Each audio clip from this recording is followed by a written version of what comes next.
ano ang tagubilin at ipinag-uutos ng ating Panginoong Hesus sa kanyang mga alagad at maging sa lahat ng mga nananalig sa ating Panginoong Hesus. At bakit po napakahalaga na ito'y ating gawin at sundin sa ating mga buhay bilang tagasunod ni Kristo. Iyan po ang ating titignan ngayong gabi mula sa salita ng Diyos. Magandang gabi po sa bawat isa. Welcome po sa ating TCFC Friday Devotion in the Word and in Prayer. So ngayon pong gabi, tayo po ay dudulog at lalapit sa mahabaging trono ng ating Panginoong Hesus upang magpasalamat at itaas po ang mga pangalan ng ating mga kapatid dahil sila po ay may prayer request sa ating Panginoon. At ang sabi naman po ng ating pong Diyos na ang lahat po ng ating mga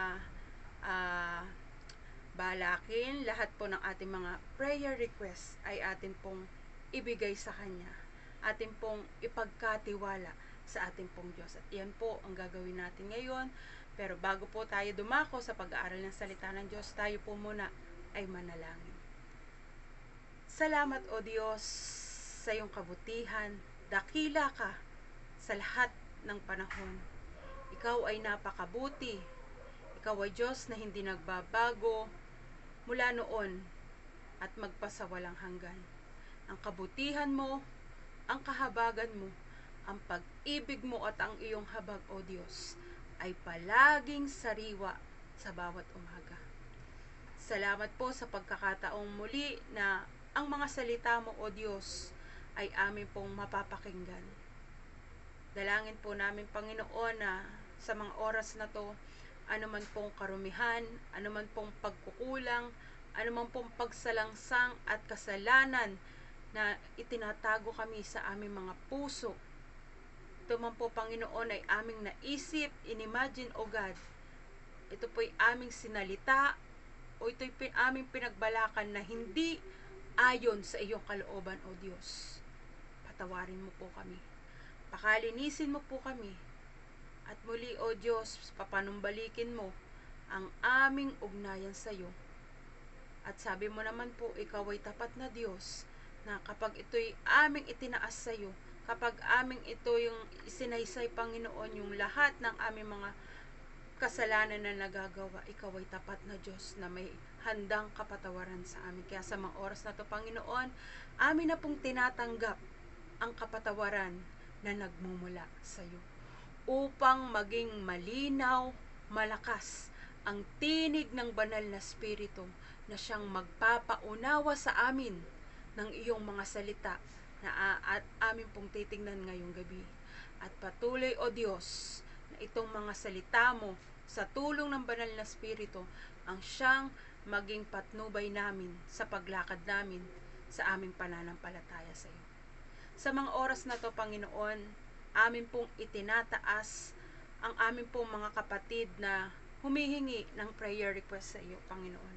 Ito po ay sina Veronica Givencan, Jonathan Martin, Pastora Mira Pagalunan, Eden Pacson, Buena Felimon Bati, Wilfredo Rafols, Emang Altamerano, Lily Sicosana, Nestor Anyevas, Rachel Custodio, Renato de Jesus. Kasama din po sina Glenn Punzalan, Ofelia de la Cruz, Prince de la Pasión, Rafi de Jesus, Myla Bendaña, Romilyn Balane, Kelly Mendoza, Efren Alamag, Rosana Velasco, si Tatay Onesimo. Lord, sila pong mga kapatid namin na nagbigay ng kanilang mga pangalan dahil meron po silang nire-request sa iyo. Panginoon, ikaw po ang nakababatid kung ano po ito. Ang dalangin namin, Panginoon, laging ang kalooban mo ang masunod sa buhay ng bawat isa sa amin, lalo na po sa buhay ng mga kapatid po namin na nagtaas ng kanilang mga pangalan sa iyo, prayer request. Bigyan nyo nga po sila, Panginoon, ng katatagan, ng kalakasan ng pangangatawan, ng ang patuloy na yung pag-asa nila ay sa iyo lamang nila ilagak sa ng buong buhay nila, Panginoon. patuloy na yung kapayapaan na nagmumula sa iyo at sa iyong mga salita ay ipagkaloob mo po sa aming mga kapatid na to. Ganun din po, Panginoon, amin pong itinataas ang amin pong TCFC New Building. Ano man pa pong, Panginoon, ang pangangailangan ng aming church sa mga permit na kinakailangan pa para ito po'y lubusan na magamit namin. Lord, ikaw po ang nakakaalam kung kailan po dapat namin ito maokupa o magamit ang aming pong church building.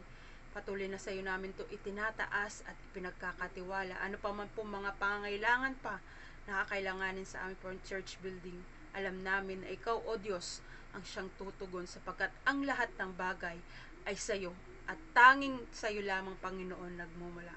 Kaya ito po, Panginoon, ay amin ang ipinagpapasalamat at patuloy na ang kalooban mo ang masunod sa buhay ng bawat isa. At maging sa iyong mga salita, Panginoon, na amin pong titignan at amin pong bubuksan. Dalangin namin, Panginoon, na ito'y maging lakas namin, maging sandata namin, Panginoon, sa paglaban namin, sa pagharap namin sa buhay, may pananampalataya sa aming Panginoong Jesucristo. Patuloy na ang mga salita mo ang magbigay kalakasan, magbigay katatagan sa bawat isa sa amin. Maraming salamat po, Panginoon. Patuloy na ikaw ang madakila, maluwalhati sa aming mga buhay. Ito po ang aming panalangin ng may papurit pasasalamat sa pangalan ni Jesus. Amen. Atin pong kunin ang ating mga Biblia at ito po isama-sama natin buksan mula sa aklat ng Juan, Kabanata 15, talata 7. At ito po sabay-sabay po nating basahin. Ang sabi po dito sa aklat ng Juan, Kabanata 15, talatang 7, kung nananatili kayo sa akin at nananatili sa inyo ang mga salita ko, hingin ninyo ang inyong maibigan at ipagkakaloob sa inyo. Ang nag-uusap po nito o ang nagsasalita nito ay walang iba kundi ang ating Panginoong Hesukristo. At ang kausap niya po dito ay walang iba kundi ang kanyang mga minamahal na mga alagad. Ito po yung panahon na kung saan malapit na po na ang ating Panginoong Hesus ay dakpin, dumanas ng paghihirap, at siya po ay mag-alay ng kanyang dugo at ng kanyang buhay para sa ikaliligtas ng lahat ng mga sasampalataya sa kanya.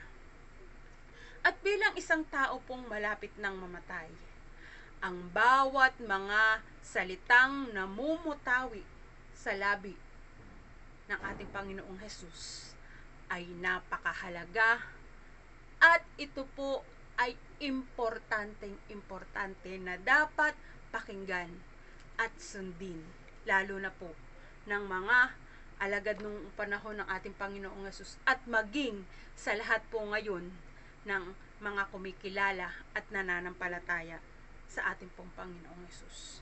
Now, dito po makikita po natin, dito ay tinuruan ng ating Panginoong Hesukristo ang kanyang mga alagad sa kahalagahan o ang importansya ng pananatili ng isang nananampalataya sa ating Panginoong Hesus at sa kanyang mga salita.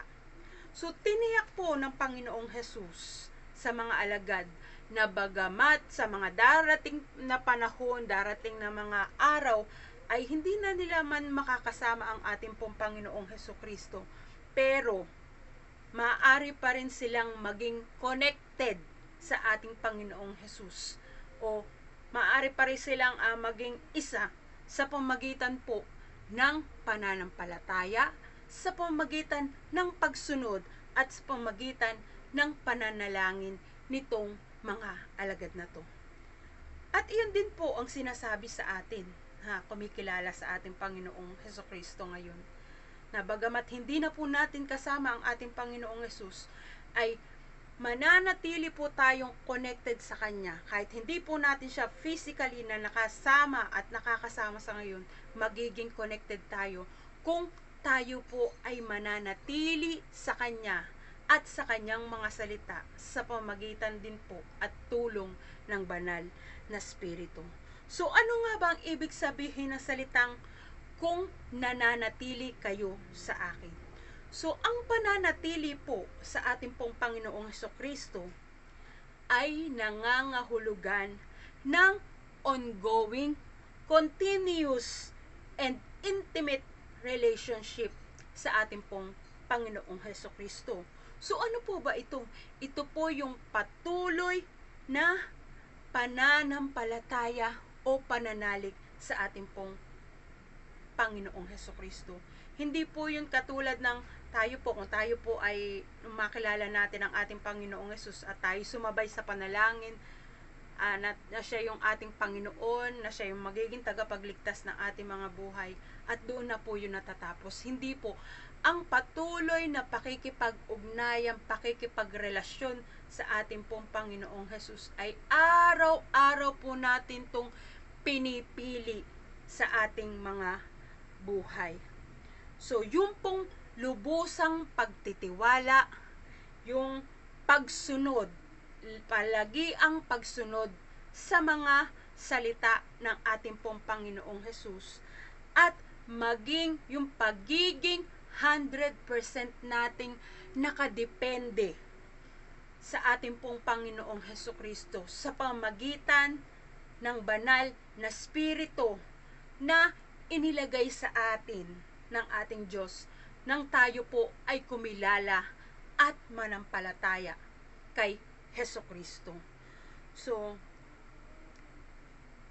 na ang buong pagtitiwala at ang pag-asa ng isang Kristiyano, ng isang nananalig, ay walang iba kundi ito ay nakalagak lamang sa ating pong Panginoon, sa ating pong Diyos na makapangyarihan, sa ating pong Panginoong Hesukristo. Katulad po ng isang sanggol na bagong panganak lamang. Ito pong sanggol na to ay gusto niya na laging nasa tabi niya yung kanyang nanay, lagi niyang naaamoy ang kanyang nanay. At kapag ka nawala na po yung amoy ng kanyang nanay, ito pong batang ito ay basta-basta na lamang papalahaw ng iyak. Sapagkat ito pong batang ito ay nakadepende, total dependent sa kanyang nanay. Sapagkat doon po kapag kasama niya yung kanyang nanay, feeling niya siya po ay ligtas, siya po ay safe. So ganun din po sa lahat ng mga kumikilala at nananampalataya sa ating pong Panginoong Hesus. Wala po tayong magagawa kung wala ang ating Panginoong Hesukristo sa buhay natin. So, napakahalaga na yung pananatili natin sa ating Panginoong Hesukristo ay araw-araw, maya't maya po nating pinipili sa ating mga buhay, mga kapatid. So, sa atin po sinasabi na maging 100% po tayong nakadepende o umasa sa nag-iisa nating Panginoon, at ito po'y walang iba kundi ang ating Jesus, ang Kristo na tagapagligtas at Panginoon ng ating mga buhay. So, sa paanong paraan po makapananatili ang isang Kristiyano sa ating pong Panginoong Hesukristo? Una, ito po ay sa pamamagitan ng pagbabasa, pagme-meditate, pagme-memorize, pagsunod sa salita ng Diyos. So, napakahalaga po na binabasa po natin ang salita ng Diyos. Ang sabi po sa Joshua 1:8, huwag mong kakaligtaang basahin ang aklat ng kautusan. Pagbulay-bulayan mo iyon araw at gabi upang matupad mo ang lahat ng nakasaad doon. Sa ganon, magiging masagana at matagumpay ang iyong pamumuhay. So, sinasabi po dito na hindi lang dapat natin binabasa ang salita ng Diyos. Hindi lang natin basta pinapakinggan na kapag napakinggan natin sa kanang tenga ay lalabas na at lalabas na sa kaliwang tenga. Hindi po. Ang sinasabi po dito, ito po ay dapat binubulay-bulay natin maya't maya yung salita ng Diyos sa ating mga buhay. At ito po mga salita ng Diyos ay hindi lang po binubulay-bulay, kundi ito po isinasabuhay pa natin sa araw-araw nating pamumuhay. At ito po ay sinusunod natin ng lubusan sa ating mga buhay. Hindi lang po yun. Ito po ay iniingatan at pinahahalagahan po natin. Na katulad po ng isang kayamanan na yung pong isang lalaki sa kwento po sa Biblia na natagpuan niya yung isang pinakamalaking perlas at siya po ay umuwi ng kanilang bahay. Kinuha po niya yung iba pa niyang lahat ng kanyang kayamanan, pinagbili ito upang yung lupa na kung saan nandoon yung perlas na yun, ay yun po ay bilhin niya. At iyon po yung kanyang inaring kayamanan na napakahalaga. So bilang Kristiyano, bilang nananalig sa ating pong Panginoong Jesucristo, napakahalaga po na itinuturing natin na ating kayamanan ay walang iba kundi ang salita ng Diyos na siyang nagbibigay buhay sa lahat. Ano po, kaya mahalaga na ito po ay pinapahalagahan natin. Katulad na lamang po ni Maria, na mas pinili niya ang mabuting bagay, na kung saan siya ay mamalagi doon sa paanan ng ating Panginoong Hesukristo, na kung saan ang salita ng Diyos ay nahahayag. Maging katulad po tayo ni Maria, mga kapatid, na kung nasaan ang salita ng Diyos, kung saan nahahayag ang salita ng Diyos, ay lagi po tayong naroon. At hindi lang po tayo dapat basta naroon. Buong puso po nating tinatanggap. Buong puso po natin ginagawang munting kayamanan sa ating mga buhay. Na kulang ang ating buhay kung wala ang salita ng Diyos. So ito pong mga salita ng Diyos ay ito rin po ay gabay at patnubay sa lahat ng mga kumikilala sa ating pong Panginoong Hesukristo. At hindi lang iyon, mga kapatid, ang salita ng Diyos ang humuhubog sa ating mga hangarin o yung ating mga desires. So, ang mga turo ng Diyos ang gumagabay sa ating puso, sa ating isipan, at sa lahat ng ating mga panalangin. So, ang sabi po sa ikalawang parte nito pong ating pong teksto ngayong gabi, hingin ninyo ang anumang nais ninyo at ibibigay iyon sa inyo. So, ano po ba ang ibig sabihin nito, mga kapatid? Ito po ba yung kapag nanalangin tayo ng kahit ano sa ating pong Diyos ay tutugunin at ibibigay kaya ito sa atin ng ating pong Diyos? Ang sagot po dito ay hindi. Hindi sinasagot ng Diyos ang lahat po ng mga panalangin natin kung nagmumula at nag-uugat ito sa mali, sa makasarili, at sakim na motibo. Ang sabi po sa Santiago 4:1-3, saan nanggagaling ang inyong mga alitan at pag-aaway? Hindi ba't nagmumula iyon sa masasamang nasa na naglalaban-laban sa inyong kalooban? Mayroon kayong minimithi, ngunit hindi ninyo makamtan. Kaya't papatay kayo kung kailangan. Mapasa inyo lamang iyon.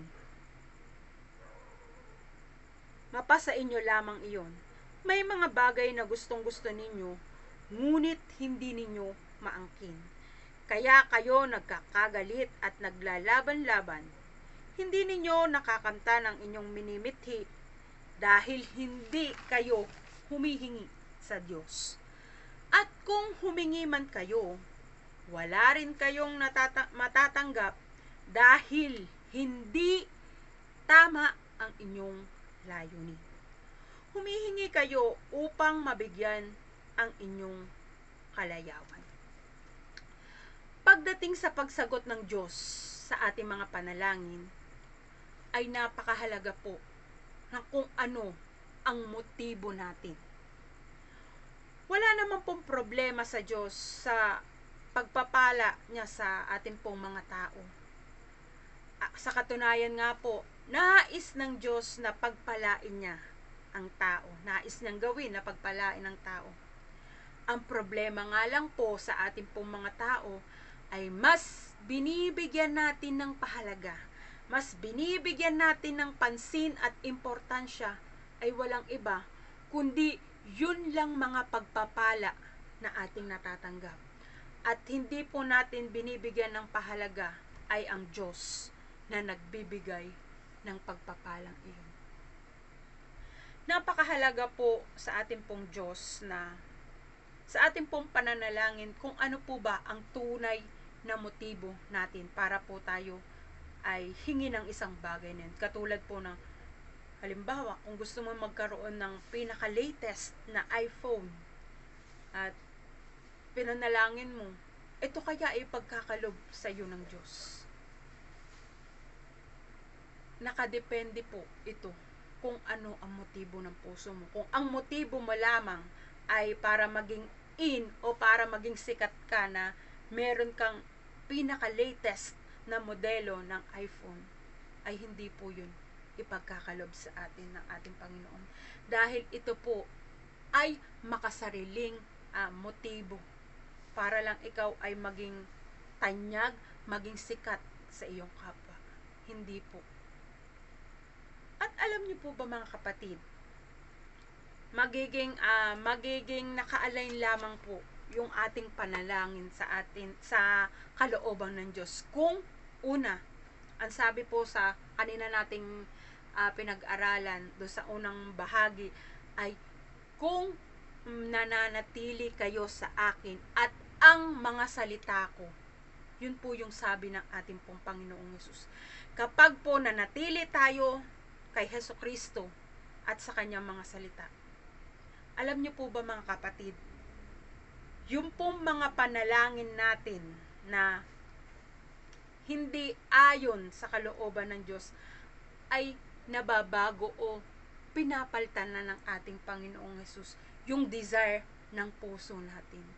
Na yung pananalangin natin ay hindi na para sa ikabubuti ng ating sarili, kundi para po yung layunin na ng Diyos ang masunod sa ating mga buhay.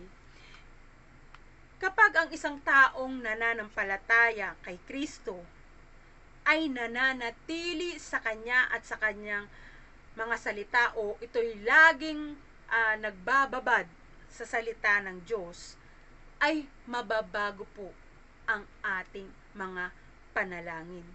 Ito ay magiging ayon sa kalooban o sa nais ng Diyos dahil inaayon mo ang iyong sarili kay Kristo at sa Kanyang mga salita. Yung mga panalangin natin ay hindi na paghingi para sa mga pansariling hangarin katulad ng payamanin mo ako, Lord. Padamihin mo yung aking pera. Maging marami akong magkaroon ako ng mga maraming ari-arian. Hindi na po iyon ang tampok na sa buhay ng isang Kristiyano, ng isang nananalig kay Kristo, sapagkat once na po na ang isang Kristiyano ay patuloy na nakababad sa ating Panginoong Kristo at nakalubog sa Kanyang mga salita, ay naiiba o iniiba na po ng Diyos sa pamamagitan ng banal na Espiritu yung desire na inilalagay niya na sa ating mga puso. Kundi patuloy po na ang hinahangad na ng puso natin ay walang iba, kundi ang kalooban na ng Diyos ang maganap at mangyari sa buhay natin. Katulad po ng panalangin ng ating pong Panginoong Hesukristo sa Getsemani. Ang sabi niya na wag na sana niya sanang pagdaanan yung kopa ng paghihirap, pero sa dulo pa rin, inacknowledge pa rin ng ating Panginoong Hesukristo na wag yung kalooban niya ang maganap, kundi ang kalooban ng Diyos ang maganap sa buhay ng ating pong Panginoong Hesukristo. Alam niyo po, napakaganda po ng kapag po tayo patuloy na nagbababad sa salita ng Diyos, sapagkat binabago nito ang ating puso, ang ating isip. Hindi na po tayo tumitingin sa bagay na nasa mundong ito, kundi ang binibigay na desire ng banal na spirito sa puso natin ay walang iba kundi yung makalangit na hangarin, which is yung tayo ay makapanatili sa ating pong Panginoong Hesukristo at yung kanyang mga salita ay manatili sa atin at magkaroon tayo ng patuloy na kauhawan, na kagutuman ng pagnanasa na palaging ang Diyos ang maging tampok at pangunahin sa buhay ng bawat isa sa atin. Ibang desire o hangarin na ang inilalagay ng banal na spirito sa puso natin. At ito'y iniaayon at iniaalay ng Diyos sa pamamagitan ng banal na espiritu ayon sa kanyang kalooban at ayon sa kanyang layunin. Kapag nangyari ito, ay tiyak na sasagutin ng Diyos ang ating mga panalangin dahil ito ay nakaayon sa kanyang layunin at panukala. So, kagaya na lamang po kapag hiniling po natin sa Diyos na tayo po ay bigyan ng discernment, ng wisdom, ng knowledge para yung kanyang mga salita ay atin pong maunawa ang patuloy sa ating mga buhay.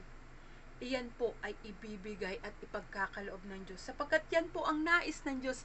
Iyan po ang kalooban ng Diyos sa lahat ng mga kumikilala at nananampalataya sa Kanya. Yung tayo patuloy na magpakalubog, patuloy na magbabad sa salita ng Diyos. Iyan po ay ipagkakaloob niya sa atin.